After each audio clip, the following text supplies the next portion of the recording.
Ooh. Hello. Hello. Hi. Gee, that's a lovely colour you've got on. What is it?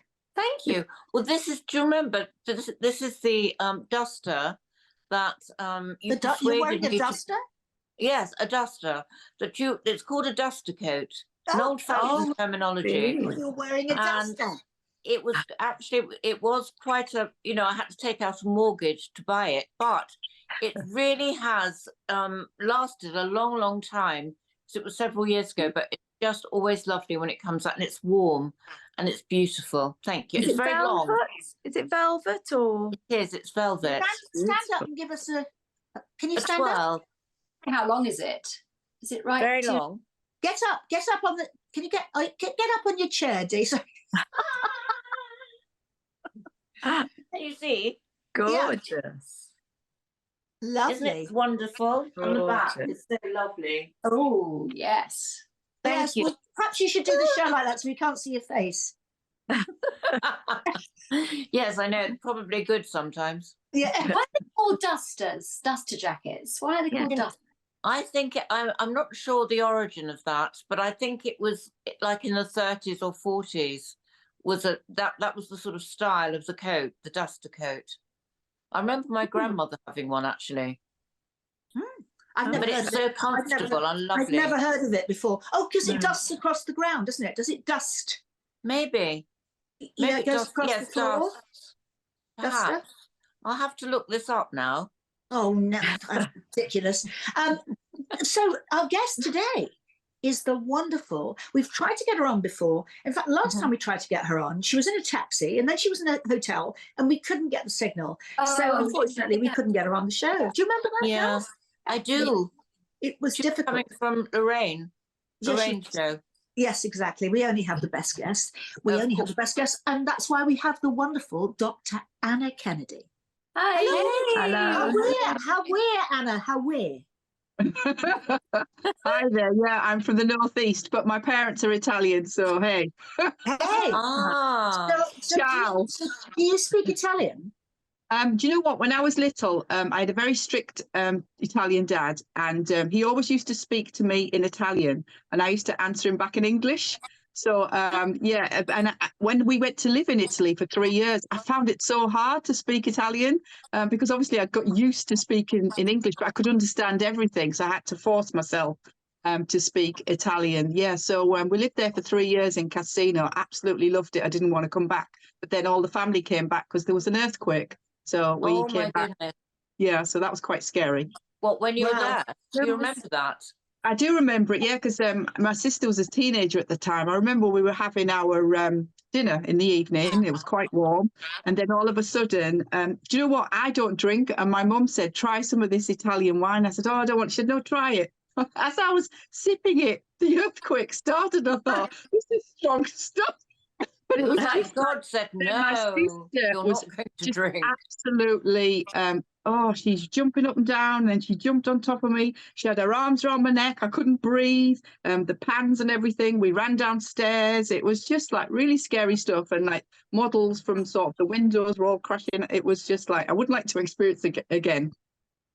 Yeah. Earthquakes are terrifying. I was in Italy a few years ago when there were earthquakes, and it was like being on a ship at sea. The table was moving, the roaring. It's terrifying. Yeah. And then afterwards, even though it stopped, you still feel like everything's moving, even though it's not. So, we lived in the valley, which was like casinos in the valley. So you feel, I don't know, they said it's worse, you feel it worse there, but hey, I still love Italy though. It's beautiful. I love the food, I love the fashion, I love everything. Oh, and the men. Oh yeah.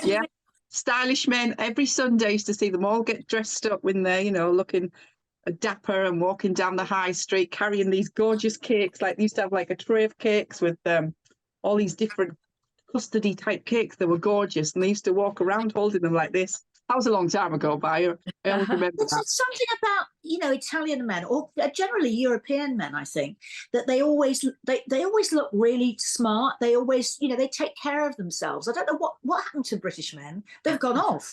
I'm keeping quiet. I know. We can't generalise, darling, but I know what you mean.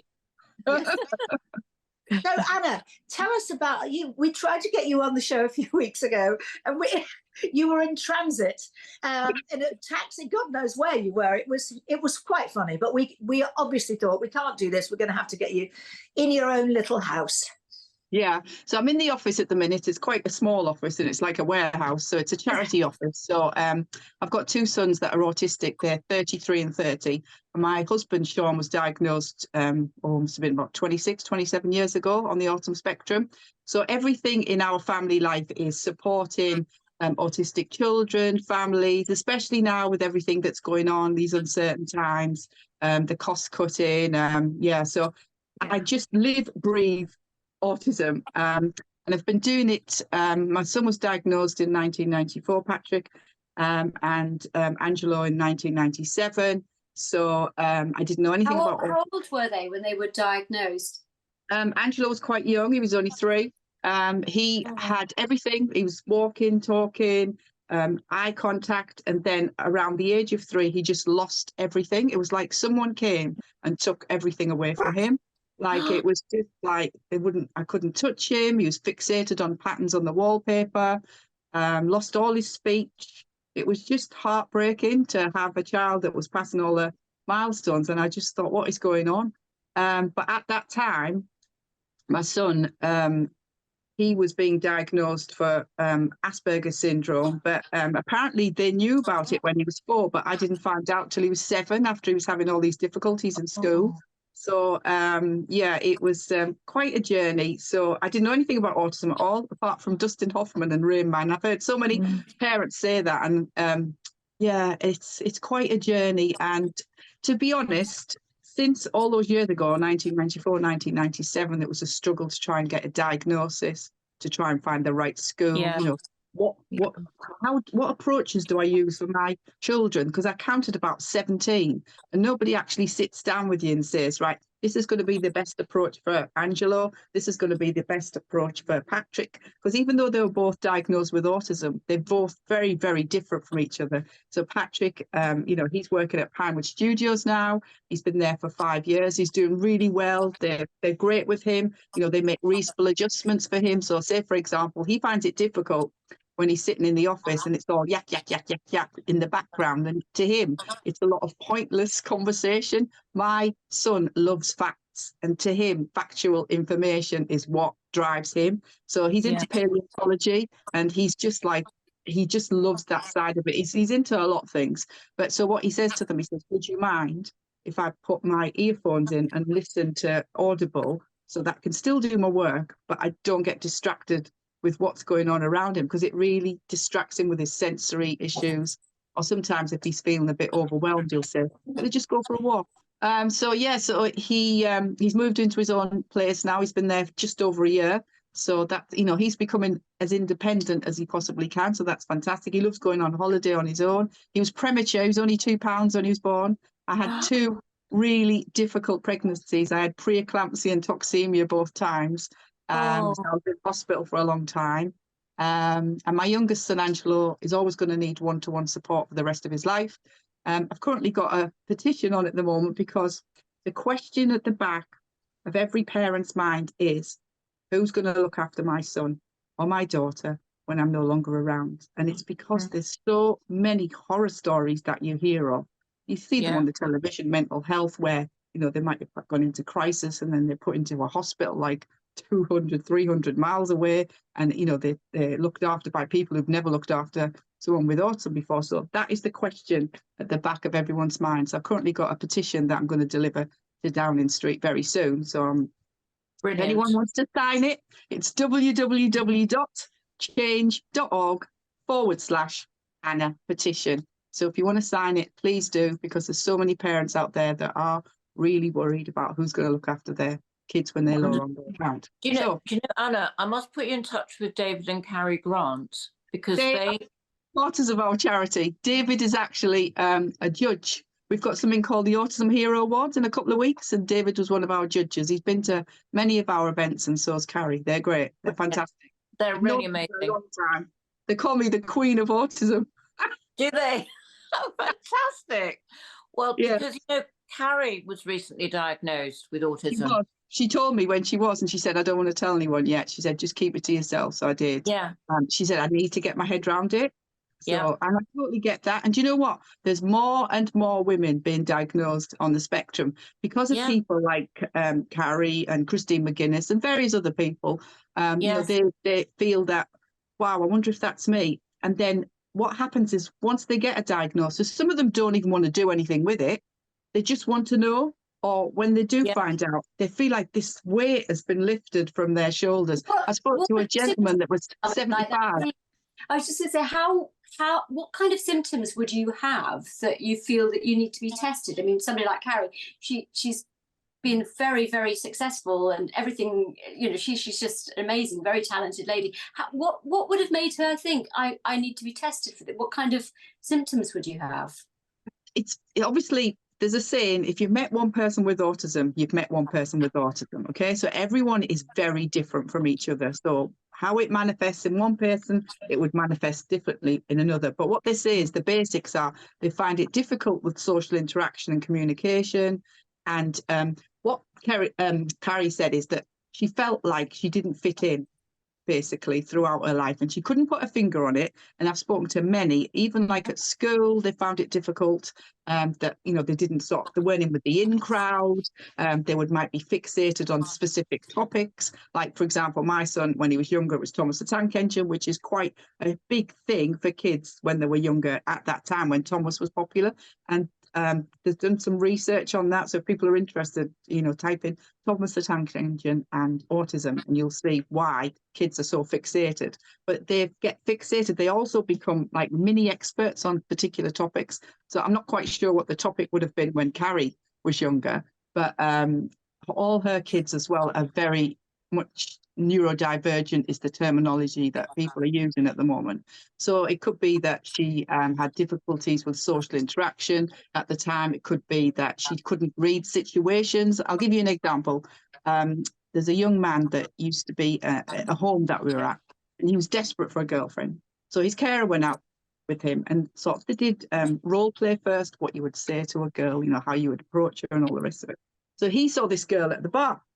So he thought, oh, I like the look of her, type of thing. But he didn't read the situation was that the man that was sat next to her was a boyfriend. He didn't see that. He just saw, that's the girl, you know, I really like her. So he walked up to her, and then obviously the young man didn't like what was happening. So the carer then had to step in because they tried to step back as much as possible to help them to become as independent. But what happened was, he said, oh, I'm really sorry, this young man's got Asperger's syndrome or autism or whatever it may be. He didn't read the social situation. So with Carrie, that could have been another possibility, that she might have been reading social situations. But Anna, I'm very interested in your younger son, because I've never known autism suddenly strike like that at the age of 3. Really? It's actually quite common. That's the age for a lot of children when they're younger. It's sort of 18 months it can start from. So right up to sort of 3, 4, 5, whatever. We had a young man that I do something called Autism's Got Talent, and it's an amazing show. We've just done it. It's like the best thing ever. And it's not a competition. It's a showcase of talent. And we had a young man that was on there. He's 27 and he's called Zach, and he's a comedian. And he didn't speak till he was 22. So can you imagine going through life? And then all of a sudden he started talking, and now he's doing comedy. He's got a bit of a stutter, but it was the first time he'd been on the stage in such a big audience. And he just he was amazing. I was just so proud of him. And then at the very end, he said, thank you so much for giving me this opportunity. He tried with Britain's Got Talent and they wouldn't give him the opportunity. And then he told the story about how now his mum's got cancer and how he's caring for his mum at home as well as being a comedian. And he just had everyone in tears. If you get the opportunity, come to Autism's Got Talent, because it's the best thing ever. And also we had another young man. He doesn't speak, but he sings. So his mum says that if you say to him, you're going to sing today. So if he does a rehearsal and he sings to him, I've sung today and I'm going home. So he doesn't do the rehearsal. So they bring him at the very last minute. He's at the side of the stage with his mum or his dad. And then you'll see him walk on, and you can with a lot of autistic people, a lot of them you just can't see straight away. That's why it's called the invisible disability, that they have autism. We could clearly see that this young man has autism. He has tics, he's swaying from side to side. And then when the music starts, it's almost like someone's got this magic wand. And what he does is he just does this. And he stops rocking and he just starts singing. And this voice comes out. And everybody in the audience is just like, there's tears. Carrie was there when he was singing. And then he finishes his song. And then off he goes. He's going home now. It's just it's just the most amazing thing. And I love it so much is because I know the story behind each of the performers. And we get like hundreds of performers now that have sent in their auditions, especially now when you were trying to speak to me. I was actually on the Lorraine show, so I was a finalist for Woman of the Year Game Changer. So there was one of three of us. So I was actually on the way to the Lancaster Gate Hotel, and then when I got in there, it was just so noisy, I just couldn't hear you. So yeah, so since I've been on there, we talked about Autism's Got Talent, and we've just been inundated now with people messaging us, say, oh, what's this about Autism's Got Talent? My daughter's a singer, or my son's a musician, or my son is a magician, or whatever it is. So it's an amazing show. So we're doing it again next year. So if you've got the time, it's in October next year. And it's always where is it, Anna? At the Mermaid Theatre in Blackfriars. Oh gosh, I know that well. Yeah, so we do it there every year. For about a year. Yeah, we've been doing it 13 years now. Yeah, wow. It's amazing. It's a lovely theatre, isn't it? It is, and you know what? They're so accommodating there, and it works well for us. Because you can imagine, we've got 20 performers from across the country and overseas. We had a young man from Canada that are going to come to do a show in 2 days. So we've got to get all the technical rehearsal, they've got to get used to everybody, all the sensory issues that they may have. So what we do is we send them everything in advance as much as we possibly can. So photographs of the theatre, a walk around the theatre, virtual tour, a picture of who the stage manager is going to be, a picture of me, a picture of who else is going to be, who's going to look after them. So yeah, it's just such an amazing day. And what I love is, and I always say this, that when they do the technical rehearsals, they're great. And some of them, it's the first time they've been in a theatre. But then when they actually perform and they get the standing ovations, it's like they've grown like 20 feet because they've thought I'm being validated for who I am and for what I do. And and then they want to do it again. It's amazing. It's fascinating, that link between autism and music, because all my children are musicians, and autism is actually incredibly common among classical musicians, especially pianists, interestingly. And I think maybe it's an intense concentration and an understanding of patterns that seems to be a trait of autistic children and people. Do you find that? Most definitely. We've had harpists, we've had young people that played the piano or the organ, or how it started was that I did an anti-bullying campaign quite a few years ago called Give Us a Break, and this week is anti-bullying week. So it's actually, I'm talking about it now. So we have a campaign called Give Us a Break because so many a lot of children get bullied at school during break times because those are the most social times. Or now it's increased a lot more online because even since COVID, because a lot more children and adults are online trying to make friends, all of that sort of thing, or within the workplace.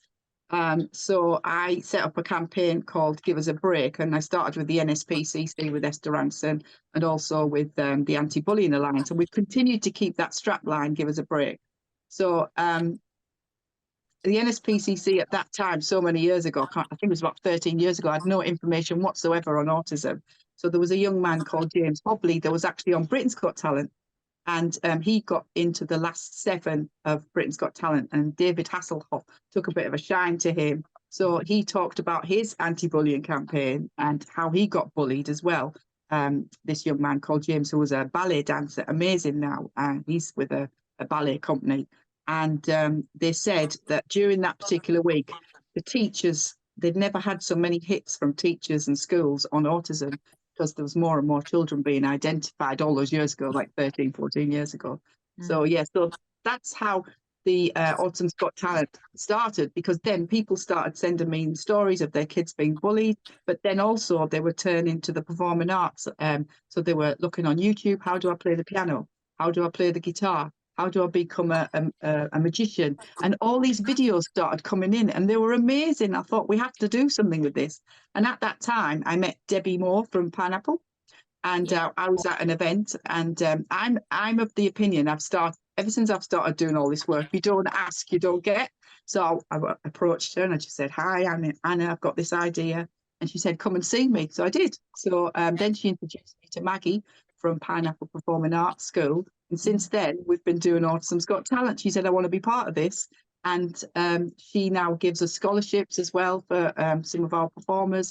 So they learn about dance, they learn about acting, about singing, and then some of them have performed with some of the Pineapple Performing Arts. So from that opportunity, other things have come. So so we've still got the campaign going, Give Us a Break. So anybody interested, check out the charity website. There's lots of information on there. It's good to network and share resources as well. So if you're doing something within your school or your college or whatever it is that you're doing, send it to us, because we're always interested to find out how we can support young children or adults. Well, Wonderful. Anna, you are so inspiring. And you're up the road from us, Pat. I mean, we're in, except Caddy's the middle of God. We never know where Caddy is anyway.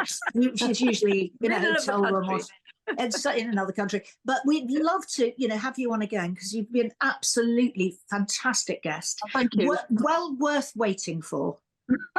Thank you so much. Thank you so much. Struggling, please check out the website, because I know what it's like to struggle, because it happened to me. Because you can imagine moving from the northeast, coming up here, I didn't know anyone, and my kids got diagnosed with autism. You just feel so alone, and that's what a lot of families do, feel alone, and they're worried about sharing the information as well. So don't be ashamed. Just be proud of who you are, be proud of your kids, and just demand the support that they need. Because if you don't, they're just quite willing to let you just sit there and stew.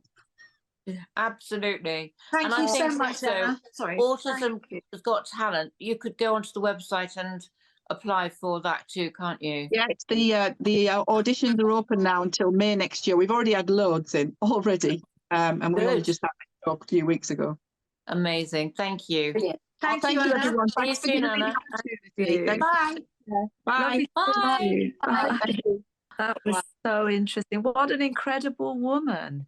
Yeah. Because she's fought for her children and she's done all of this, and she's got an OBE for doing it. So well deserved. It makes you, wonder, we moan and groan about certain things, don't we? And we've had on our show recently the most incredible people, and you just think, wow. I mean, really, it is that thing. Some people make money and some people make a difference. Yes. Yeah, absolutely right. And it's very interesting that in our sort of society, we value money above anything else. And I think it's ridiculous. I think it really is ridiculous. And that's why we don't get the healthcare and the health professionals that we deserve, because they don't get paid enough. And yet you pay a footballer 20 million quid to kick a ball. I mean, anyway, that's another conversation, isn't it? It is another day. Anyway, well, thank you for joining us, and we will see you soon. Au revoir. Bye.